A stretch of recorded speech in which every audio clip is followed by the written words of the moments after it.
Dimanapun saudara berada hari ini, saudara bisa berkata bersama-sama dengan saya orang yang paling disayang sama Tuhan. Bilang sama kiri kanan saudara, kamu orang yang paling disayang sama Tuhan. Amin. Selamat hari kebangkitan Tuhan kita Yesus Kristus. Hari ini kita merayakan hari kebangkitan Tuhan kita Yesus Kristus. Yesus sudah bangkit dari maut, Dia sudah bangkit dari kematian, Dia sudah mengalahkan maut, Dia sudah mengalahkan kematian. Alkitab mengatakan musuh yang terakhir, musuh yang terbesar yang dikalahkan Yesus adalah maut. Amin, Dia sudah bangkit dari kematian, Dia sudah mengalahkan maut. Itu sebabnya Alkitab mengatakan, hai maut, di mana kemenanganmu? Hai maut, di mana sengatmu? Yesus juga berkata dalam kitab Wahyu, jangan takut. Bilang sama kiri kananmu, jangan takut. Amin, akulah Alfa dan Omega, akulah yang awal, yang akhir. Aku telah mati, tetapi lihatlah, aku hidup selama-lamanya. Dan aku memegang kunci maut dan kunci kerajaan maut. Kalau Yesus yang memegang kunci maut dan kunci kerajaan maut, maka saya percaya pintu maut dan pintu kerajaan maut akan tertutup buat setiap orang yang percaya kepadanya. Artinya tidak ada satu apapun yang bisa membawa saudara dan saya kepada maut. Tidak ada sesuatu apapun yang bisa mendatangkan maut dalam kehidupan saudara, dalam kehidupan saya. Dan tidak ada sesuatu apapun yang bisa membawa saudara masuk ke dalam kerajaan maut. Saudara aman, saudara terpelihara sempurna, tidak pernah kekurangan sesuatu apapun. Kita lihat firman Tuhan dari Roma pasal 4 ayat yang ke-25. Yaitu Yesus yang telah diserahkan karena pelanggaran kita dan dibangkitkan karena pembenaran kita. Amin. Yaitu Yesus yang telah diserahkan karena pelanggaran kita dan dibangkitkan karena pembenaran kita. Alkitab mengatakan Yesus diserahkan sampai mati di atas kayu salib karena pelanggaran saudara, karena pelanggaran saya. Tetapi kabar baiknya, Dia dibangkitkan karena pembenaran kita. Dengan kata lain, Allah membangkitkan Yesus untuk membuat saudara dan saya menjadi orang yang benar. Yang percaya boleh bilang amin. Bilang sama kiri kanan saudara, kamu orang benar. Amin. Yesus datang ke dalam dunia ini, Dia tidak berdosa, di dalam Dia tidak ada dosa, Dia tidak mengenal dosa, tetapi Allah memberikan Yesus menggantikan posisimu di atas kayu salib. Alkitab mengatakan Dia tidak berdosa, telah dibuat menjadi dosa karena kita. Kemudian Allah menghukum semua dosamu di tubuh anaknya sampai kekudusan, kebenaran Allah dipuaskan. Yesus mati, pada hari yang ketiga Yesus dibangkitkan. Kebangkitan Yesus adalah tanda bukti bahwa Allah menerima segala sesuatu yang Yesus kerjakan di atas kayu salib untuk membayar semua dosamu. Dengan kata lain, kebangkitan Yesus adalah tanda bukti bahwa semua dosamu sudah diampuni dan hari ini kamu menjadi orang yang benar di hadapan Tuhan. Amin. Kenapa? Karena tubuh yang dibangkitkan, perhatikan baik-baik, tubuh yang dibangkitkan adalah tubuh yang sama, bukan tubuh yang lain, tapi tubuh yang sama yang diserahkan karena pelanggaranmu. Semua dosamu ditanggungkan di tubuhnya Yesus, Allah menghukum dosamu di tubuhnya Yesus. Yesus mati pada hari yang ketiga, tubuh yang sama, yang diserahkan, dibangkitkan. Tapi waktu Yesus dibangkitkan, tanpa dosamu lagi. Dengan kata lain, kebangkitan Yesus adalah tanda bukti, kwitansi, risip, semua dosamu sudah diampuni dan hari ini saudara dan saya adalah orang yang dibenarkan di hadapan Allah karena Yesus Kristus. Yang percaya boleh bilang amin. Jadi saudara dan saya dibenarkan bukan karena apa yang kamu lakukan. Saudara dan saya dibenarkan karena apa yang Yesus lakukan. Allah membangkitkan Yesus bukan karena Yesus anak Allah. Allah membangkitkan Yesus untuk membuat saudara dan saya menjadi orang yang dibenarkan. Jadi saudara dan saya dibenarkan bukan karena apa yang kamu lakukan. Saudara dan saya dibenarkan karena apa yang Yesus lakukan.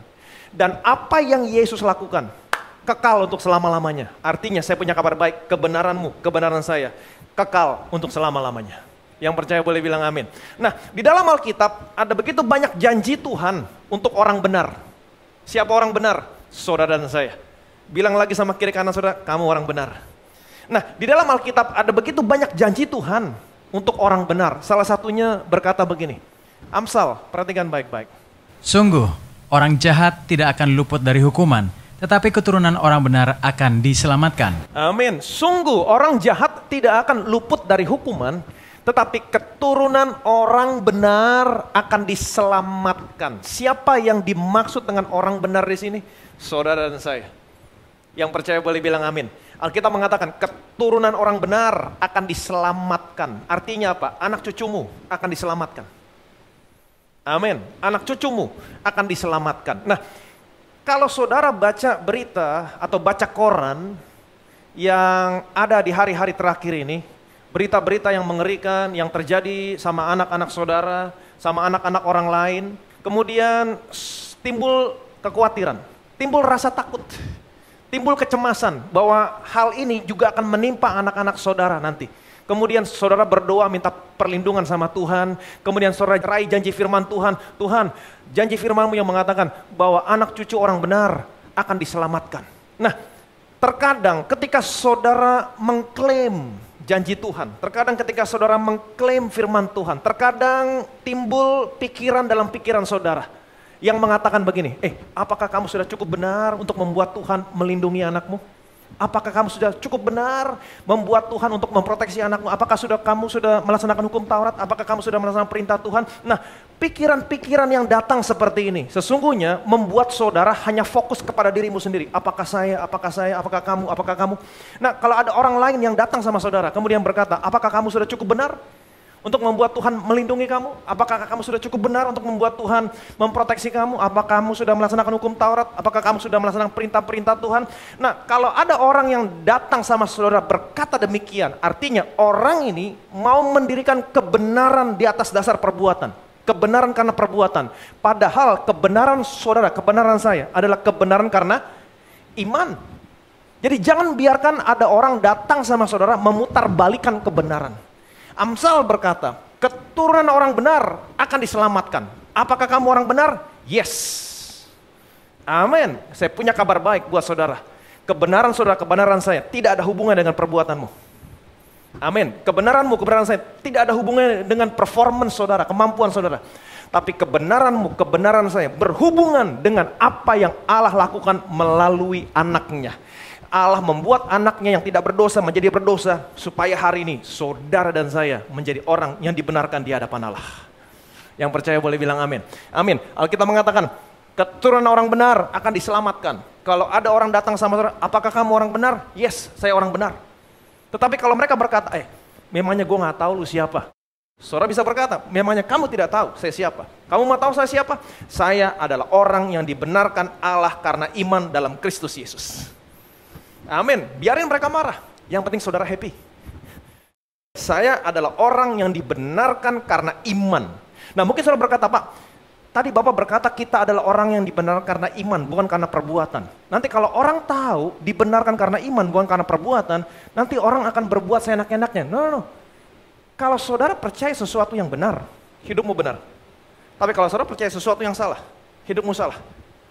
Amin. Banyak orang yang berkata kita harus mengajarkan orang hidup kudus, berbuat benar. Mengajarkan orang hidup kudus, berbuat benar. Itu bukan kebenaran karena iman.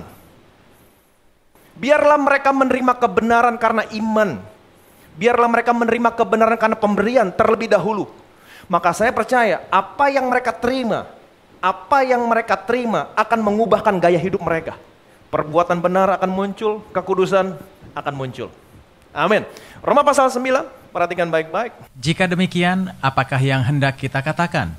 Ini, bahwa bangsa-bangsa lain yang tidak mengejar kebenaran telah beroleh kebenaran, yaitu kebenaran karena iman. Tetapi bahwa Israel sungguh pun mengejar hukum yang akan mendatangkan kebenaran, tidaklah sampai kepada hukum itu. Mengapa tidak? Karena Israel mengejarnya bukan karena iman, tetapi karena perbuatan. Mereka tersandung pada batu sandungan. Seperti ada tertulis, sesungguhnya aku meletakkan di Sion sebuah batu sentuhan dan sebuah batu sandungan. Dan siapa yang percaya kepadanya tidak akan dipermalukan. Amin. Perhatikan baik-baik. Di sini Paulus berkata tentang kebenaran karena iman kepada orang-orang Yahudi yang menganut kebenaran karena perbuatan. Sekali saya ulangi, di sini Paulus berkata tentang kebenaran karena iman kepada orang-orang Yahudi yang menganut kebenaran karena perbuatan. Paulus berkata begini, bangsa-bangsa lain yang tidak mengejar kebenaran, tetapi mereka telah beroleh kebenaran. Apa itu? Kebenaran karena iman. Kemudian dengan kata lain, Paulus menantang orang-orang Yahudi dengan berkata begini, mereka tidak merayakan hari raya, mereka tidak disunat. Mereka tidak tahu tentang hukum Taurat, tetapi mereka telah memperoleh kebenaran. Apa itu? Kebenaran karena iman. Sedangkan kamu yang mengejar hukum, yang mendatangkan kebenaran, tetapi kamu tidak pernah sampai kepada hukum itu. Kenapa? Karena kamu mengejarnya bukan karena iman, tetapi karena perbuatan. Saudara dan saya adalah orang yang dibenarkan bukan karena perbuatan, tetapi karena iman. Amin. Saudara dan saya adalah orang yang dibenarkan karena iman. Nah, di dalam Alkitab ada begitu banyak janji Tuhan untuk orang benar. Saudara dan saya adalah orang benar. Amin. Alkitab berkata, berkat ada di atas kepala orang benar. Anak cucu orang benar tidak pernah meminta-minta roti. Orang benar selalu diselamatkan dari kesukaran dan lain sebagainya. Ada begitu banyak berkat orang benar dalam Alkitab. Pertanyaan saya, bagaimana caranya saudara meraih semua berkat orang benar? Bagaimana caranya? Bagaimana caranya saudara meraih berkat orang benar? Pertanyaan saya, dengan apa saudara dibenarkan? Dengan apa kamu dibenarkan? Dengan iman. Amin. Bagaimana caranya kamu meraih semuanya itu? Dengan iman juga. Amin. Apa itu iman? Aku percaya, sebab itu aku berkata-kata. Aku percaya, sebab itu aku berkata-kata. Jadi katakan setiap hari. Kalau kamu percaya, katakan, Tuhan, aku bersyukur aku adalah orang yang dibenarkan karena iman di hadapan Allah dalam Kristus Yesus. Aku adalah orang yang dibenarkan Allah karena iman dalam Kristus Yesus. Setiap hari saudara katakan, saya percaya semua berkat orang benar akan digenapi dalam hidupmu. Yang percaya boleh bilang amin. Amin. Matius pasal 6, perhatikan baik-baik. Sebab itu janganlah kamu khawatir dan berkata, apakah yang akan kami makan? Apakah yang akan kami minum? Apakah yang akan kami pakai? Semua itu dicari bangsa-bangsa yang tidak mengenal Allah, akan tetapi Bapamu yang di sorga tahu bahwa kamu memerlukan semuanya itu. Tetapi carilah dahulu kerajaan Allah dan kebenarannya, maka semuanya itu akan ditambahkan kepadamu. Amin. Ayat yang ke-33 mengatakan, saya percaya ayat ini begitu familiar. Semua orang banyak yang tahu ayat ini. Tetapi carilah dahulu kerajaan Allah dan kebenarannya. Perhatikan baik-baik. Carilah dahulu kerajaan Allah dan kebenarannya, maka semuanya itu akan ditambahkan kepadamu. Carilah dahulu. Dahulu di sini berbicara tentang prioritas saudara. Prioritas. Hal yang pertama yang harus kamu lakukan. Carilah dahulu kerajaan Allah dan kebenarannya. Kebenaran Allah, kerajaan Allah dan kebenaran Allah. Pertanyaan saya, apa yang dimaksud dengan kebenarannya, kebenaran Allah di sini? Biarlah Alkitab yang menerjemahkan Alkitab. Roma pasal 3 ayat 21-22. Tetapi sekarang, tanpa hukum Taurat, kebenaran Allah telah dinyatakan, seperti yang disaksikan dalam kitab Taurat dan kitab-kitab para nabi, yaitu kebenaran Allah karena iman dalam Yesus Kristus bagi semua orang yang percaya, sebab tidak ada perbedaan. Amin. Perhatikan baik-baik. Tetapi carilah dahulu kerajaan Allah dan kebenarannya, kebenaran Allah. Apa itu kebenaran Allah? Roma pasal 3 ayat 21-22 mengatakan, tetapi sekarang tanpa hukum Taurat kebenaran Allah telah dinyatakan. Amin. Apa itu? Seperti yang telah disaksikan dalam kitab Taurat dan kitab para nabi. Yaitu, apa itu kebenaran Allah? Yaitu kebenaran Allah karena iman dalam Yesus Kristus bagi semua orang yang percaya. Jadi semua orang yang percaya sama Yesus adalah orang yang dibenarkan karena iman.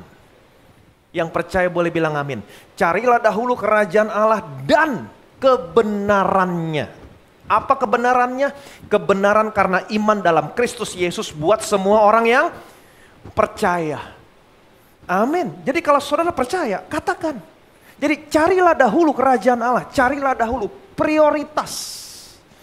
Ini yang saya lakukan setiap hari. Bangun pagi, saya mengatakan, ini yang saya lakukan terlebih dahulu. Bapa, aku bersyukur karena apa yang Yesus lakukan di atas kayu salib. Hari ini aku menjadi orang yang dibenarkan di hadapan Allah karena iman dalam Kristus Yesus. Setiap pagi, carilah dahulu. Amin. Kamu percaya? Katakan. Percaya dengan hatimu, perkatakan dengan mulutmu. Inilah firman iman, kata Alkitab, inilah firman iman. Firman itu begitu dekat di mulutmu, di hatimu. Inilah firman iman. Amin. Nah, Allah begitu baik sama saudara, sama saya. Dia membawa keselamatan, dia membawa berkat begitu dekat dengan saudara. Di mana? Dia membawa keselamatan begitu dekat kepadamu. Di mana letak keselamatan? Di mulutmu, di hatimu. Amin. Alkitab mengatakan, jika kamu mengaku dengan mulutmu Yesus Kristus Tuhan dan percaya dalam hatimu Allah membangkitkan dia dari antara orang mati, kamu diselamatkan. Amin. Keselamatan begitu dekat. Di mana? Di mulutmu, di hatimu. Jadi setiap pagi kalau saudara mengatakan, Tuhan aku bersyukur karena apa yang kau lakukan melalui anakmu hari ini. Aku menjadi orang yang dibenarkan Allah karena iman dalam Kristus Yesus. Setiap pagi saudara mengatakan demikian, setiap hari saya mau kasih tahu Tuhan senang sama saudara. Amin. Kenapa? Karena saudara mengingatkan Allah akan anaknya. Semuanya karena apa yang anaknya lakukan di atas kayu salib. Amin. Nah mungkin saudara berkata, bagaimana dengan orang Kristen yang berbuat dosa Pak? Saya percaya orang Kristen yang berbuat dosa, sesungguhnya mereka tidak mau berbuat dosa. Dan ketika mereka ada dalam dosa, sesungguhnya mereka sedang mencari jalan keluar, supaya mereka bisa keluar dari dosa mereka. Nah, tapi sayangnya, kenapa mereka tidak menemukan jalan keluar? Karena selama ini mereka mendengar sesuatu yang salah. Nah, waktu Paulus bertemu dengan orang Kristen yang berbuat dosa, contohnya siapa? Jemaat di Korintus. Waktu Paulus bertemu dengan jemaat di Korintus yang hidup dalam dosa, dalam perzinahan, apa yang Paulus katakan sama mereka? Apakah Paulus menghakimi mereka? Apakah Paulus menghardik mereka? Kalau kamu tidak bertobat, kamu binasa. Apa yang Paulus katakan sama mereka? Perhatikan baik-baik. Atau tidak tahukah kamu bahwa tubuhmu adalah bait Roh Kudus yang diam di dalam kamu, Roh Kudus yang kamu peroleh dari Allah, dan bahwa kamu bukan milik kamu sendiri? Sebab kamu telah dibeli dan harganya telah lunas dibayar. Karena itu muliakanlah Allah dengan tubuhmu. Amin. Nah, perhatikan baik-baik. Ini yang Paulus katakan ketika Paulus bertemu dengan orang Kristen yang hidup dalam dosa. Jemaat di Korintus, mereka hidup dalam perzinahan. Apa yang Paulus katakan? Apakah Paulus menghardik mereka? Apakah Paulus menghakimi mereka? Kalau kamu tidak bertobat, kamu binasa. Apa yang Paulus katakan sama mereka? Tidak tahukah kamu bahwa tubuhmu adalah bait Roh Kudus yang diam dalam kamu, Roh Kudus yang kamu peroleh dari Allah, dan bahwa kamu bukan milik kamu sendiri? Jadi Paulus tetap berkata kepada orang Kristen yang berbuat dosa, tidak tahukah kamu bahwa kamu adalah bait Allah, Roh Kudus diam di dalam kamu? Amin. Jadi Paulus tetap berkata, sekalipun sama orang Kristen yang berbuat dosa, Roh Kudus tetap di dalam kamu. Ini kebenaran. Amin. Karena Roh Kudus tidak pernah keluar masuk.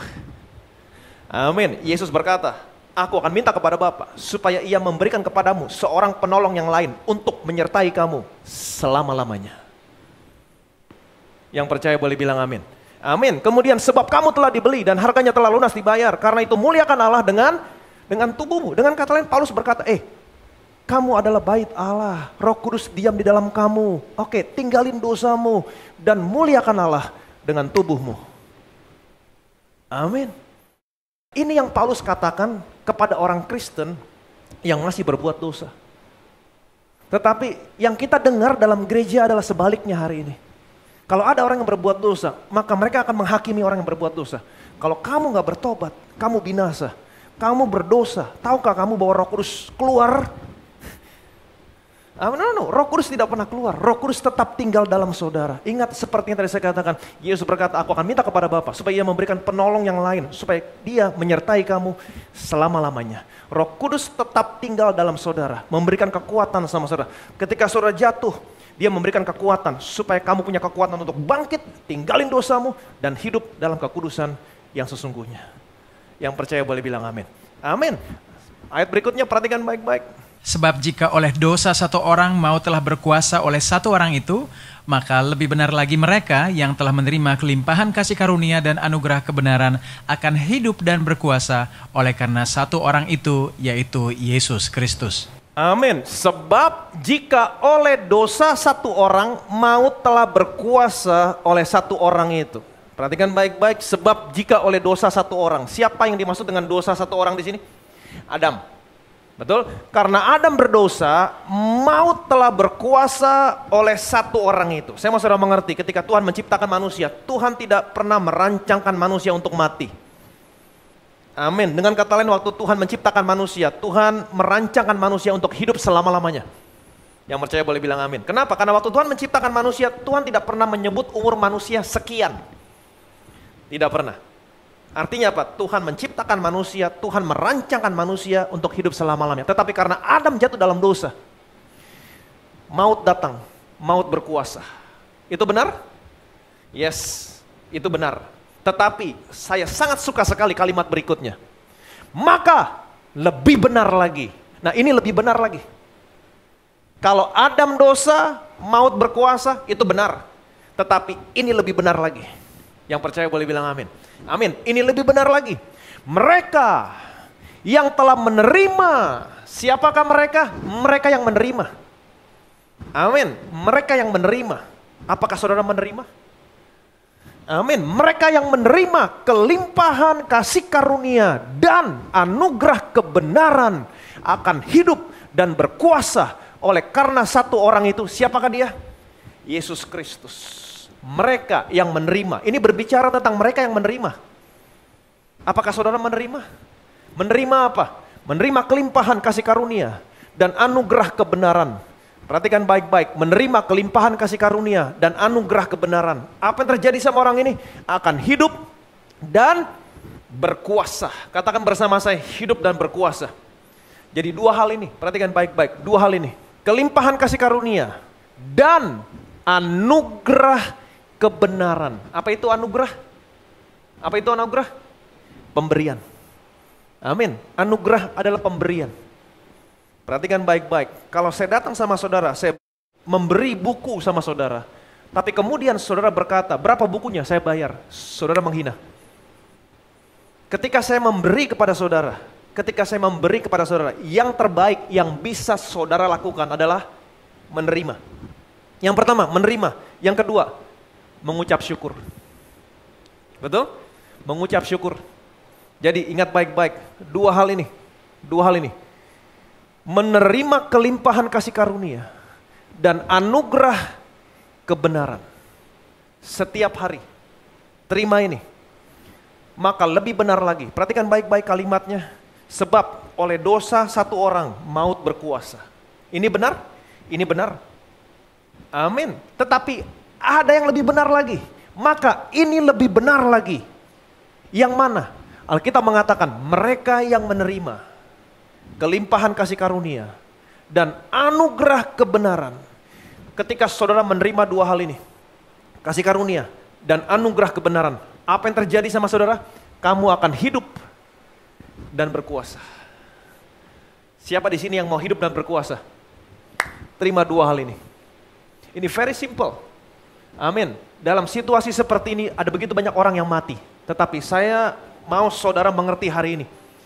Untuk inilah Tuhan Yesus dibangkitkan dari kematian untuk membuat kamu menjadi orang yang benar di hadapan Tuhan. Amin. Dan kebenaran ini adalah pemberian. Alkitab mengatakan, kalau kamu menerima kedua hal ini, kamu akan menerima kuasa dari kebangkitan Yesus. Apa itu? Hidup dan berkuasa. Terima dua hal ini setiap hari. Kelimpahan kasih karunia dan anugerah kebenaran. Katakan setiap hari. Ini prioritas saudara dalam hidup saudara sebagai orang percaya. Setiap pagi saudara bangun, katakan, Tuhan, aku bersyukur aku hidup hari ini di bawah kasih karuniamu Tuhan. Aku minta kasih karuniamu Tuhan yang berlimpah dalam hidupku. Kelimpahan kasih karunia. Yang kedua, katakan sama Tuhan, Tuhan, aku bersyukur karena apa yang anakmu lakukan di atas kayu salib. Hari ini aku menjadi orang yang dibenarkan karena iman di hadapan Allah dalam Kristus Yesus. Menerima anugerah kebenaran. Dua hal ini setiap hari, setiap pagi kamu katakan, Tuhan, aku minta kasih karuniamu. Tuhan, aku bersyukur karena apa yang anakmu lakukan di atas kayu salib. Hari ini aku menjadi orang yang dibenarkan di hadapan Allah. Apa yang terjadi? Ini benar. Kalau Adam berdosa, maut berkuasa, itu benar. Tetapi ini lebih benar lagi. Kamu yang menerima kelimpahan kasih karunia dan anugerah kebenaran. Apa yang terjadi? Kamu akan hidup. Kamu akan hidup. Kamu bukan mati. Kamu hidup. Bukan hanya hidup, tapi kamu berkuasa. Berkuasa atas penyakit, berkuasa atas virus, berkuasa atas kebiasaan buruk, berkuasa atas dosamu. Dan bukan hanya hidup dan berkuasa. Ingat baik-baik, carilah dahulu kerajaan Allah dan kebenarannya. Kebenaran Allah, apa itu? Kebenaran karena iman. Kalau setiap hari saudara berkata, aku minta kasih karuniamu Tuhan. Aku adalah orang yang dibenarkan karena iman dalam Kristus Yesus. Yang pertama, kamu akan hidup dan berkuasa. Yang kedua, perhatikan baik-baik, semuanya, apapun yang kamu butuhkan akan ditambahkan kepadamu. Semua berkat orang benar akan menjadi bagian saudara, menjadi bagian saya. Amin. Untuk inilah hari ini kita merayakan Yesus dibangkitkan dari kematian. Hari ini kita merayakan kebangkitan Yesus. Untuk apa Yesus dibangkitkan? Alkitab mengatakan dia diserahkan karena pelanggaran kita. Dia dibangkitkan sebagai pembenaran kita. Hari ini karena apa yang Allah lakukan melalui anaknya dibangkitkan. Kebangkitan anaknya untuk membuat kamu, membuat saya menjadi orang yang dibenarkan di hadapan Allah. Kenapa? Karena tubuh yang dibangkitkan adalah tubuh yang sama yang diserahkan karena pelanggaranmu. Semua dosamu ditangguhkan di tubuh anaknya. Allah menghukum semua dosamu di tubuh anaknya sampai anaknya mati. Dan tubuh yang sama yang diserahkan karena pelanggaran saudara dibangkitkan. Tapi waktu Yesus dibangkitkan tanpa dosamu lagi. Artinya kebangkitan Yesus, tanda bukti, kwitansi, risip, semua dosamu sudah diampuni. Amin. Dan hari ini saudara dan saya menjadi orang yang benar di hadapan Tuhan. Setiap pagi menyatakan kebaikan Tuhan dalam hidupmu, ini prioritas. Amin. Kamu yang menerima kelimpahan kasih karunia, yang pertama. Yang kedua, anugerah kebenaran, menerima anugerah kebenaran setiap hari. Katakan kepada Tuhan, Tuhan, saya minta kasih karuniamu Tuhan dalam hidup ini. Terutama dalam situasi yang sulit sekarang ini, Tuhan, saya minta kasih karuniamu Tuhan. Saya minta kasih karuniamu untuk keluarga saya minta kasih karuniamu Tuhan. Untuk anak-anak saya minta kasih karuniamu Tuhan. Untuk pekerjaan saya, di tengah situasi yang sulit seperti sekarang ini, aku percaya Tuhan, Engkau akan memerintahkan berkat-Mu datang ke dalam lumbungku. Aku akan diberkati, bukan berdasarkan keadaan dunia ini, tapi aku diberkati berdasarkan kekayaan, kemuliaan yang Kau miliki di surga. Tuhan, saya minta kasih karuniamu. Dan yang kedua, katakan, Tuhan, aku bersyukur karena apa yang anakmu lakukan di atas kayu salib. Hari ini, aku menjadi orang yang dibenarkan karena iman di hadapan Allah. Dua hal ini, setiap hari ketika saudara menerima dua hal ini, kelimpahan kasih karunia, anugerah kebenaran, Alkitab mengatakan, ini benar. Ini bukan bohong, ini bukan dusta. Ini bukan probably, ini bukan mungkin. Maka lebih benar lagi, mereka yang menerima kelimpahan kasih karunia dan anugerah kebenaran akan hidup dan berkuasa. Bukan akan mati, tapi akan hidup. Dan bukan hanya hidup, tapi dia berkuasa. Dan bukan hanya hidup dan berkuasa, ingat baik-baik, semuanya akan ditambahkan kepadamu. Semua berkat orang benar akan menjadi bagianmu. Saudara dan saya akan diberkati berlimpah-limpah. Yang percaya boleh bilang amin. Bilang sama kiri kanan saudara, kamu orang benar. Amin. Katakan bersama saya, hari ini Tuhan, aku percaya Engkau telah mati di atas kayu salib untuk membebaskan saya dari hukum Taurat, supaya hari ini aku hidup di bawah kasih karuniamu Tuhan. Dan hari ini aku percaya, aku menerima kasih karuniamu Tuhan yang berlimpah-limpah dalam hidupku. Tuhan, berikan kasih karuniamu Tuhan, kasih karunia di tengah situasi yang sulit seperti sekarang ini. Kami percaya Tuhan, kami minta kasih karuniamu untuk keluarga kami. Kami minta kasih karuniamu Tuhan untuk anak-anak kami. Kami minta kasih karuniamu untuk seluruh isi rumah kami Tuhan. Kami minta kasih karuniamu untuk pekerjaan kami, untuk bisnis kami Tuhan. Dan hari ini kami percaya, karena apa yang anakmu lakukan di atas kayu salib, hari ini kami menjadi orang yang dibenarkan karena iman di hadapan Allah. Dan kami percaya Tuhan, kami akan hidup, kami akan berkuasa karena satu orang, yaitu Yesus Kristus. Dan bukan hanya hidup dan berkuasa, tetapi ketika kami percaya, kami menerima dua hal ini, kelimpahan kasih karunia dan anugerah kebenaran, kami percaya Tuhan, semuanya akan ditambahkan kepada kami. Berkat orang benar yang dijanjikan akan menjadi bagian kami selama-lamanya. Dan kami bersyukur Tuhan, biarlah anak-anakmu dimanapun anak-anakmu berada melangkah, biarlah mereka juga mengalami kuasa kebangkitan Kristus, yaitu bahwa Yesus diserahkan karena pelanggaran kami, Yesus dibangkitkan untuk pembenaran kami. Artinya hari ini Tuhan, kami percaya, kami tahu Yesus dibangkitkan untuk membuat kami menjadi orang yang dibenarkan di hadapan Allah karena iman dalam Kristus Yesus. Dan ketika kami menyatakan bahwa kami adalah orang yang dibenarkan di hadapan Allah karena iman dalam Kristus Yesus, maka kami memuliakan apa yang Allah lakukan melalui anaknya. Kami berkenan di hadapan Allah. Allah senang, dan kami percaya Tuhan, kalau Alkitab mengatakan bahwa karena dosa satu orang maut berkuasa, maka ini lebih benar lagi. Mereka, kami yang menerima kelimpahan kasih karunia dan anugerah kebenaran, kami akan hidup. Kami akan hidup, bukan mati. Kami akan hidup dan berkuasa. Dan kami percaya semua yang kami butuhkan akan ditambahkan kepada kami. Semua berkat orang benar akan digenapi dalam setiap kehidupan kami. Segala kemuliaan, segala hormat, segala pujian hanya bagimu Tuhan. Dan kami percaya Tuhan, biarlah berkat orang benar akan dinyatakan kepada anak-anak-Mu hari ini Tuhan. Keturunan orang benar akan diselamatkan. Berkat senantiasa ada di atas kepala orang benar. Anak cucu orang benar tidak pernah meminta-minta roti. Dan orang benar akan diselamatkan dari kesukaran demi kesukaran. Dan kami percaya Tuhan, kemanapun anak-anak-Mu melangkah, berkat senantiasa menyertai mereka. Kemanapun anak-anak-Mu melangkah Tuhan, pasukan malaikat berkemah di sekeliling orang benar. Kami percaya ada malaikat yang menjaga kami, melindungi kami. Malaikat yang tidak pernah terhitung banyaknya menjaga kami di segala jalan kami. Kami aman, kami terpelihara sempurna karena kami adalah orang yang dibenarkan di hadapan Allah karena iman dalam Kristus Yesus. Segala kemuliaan, segala hormat, segala pujian hanya bagimu. Amin.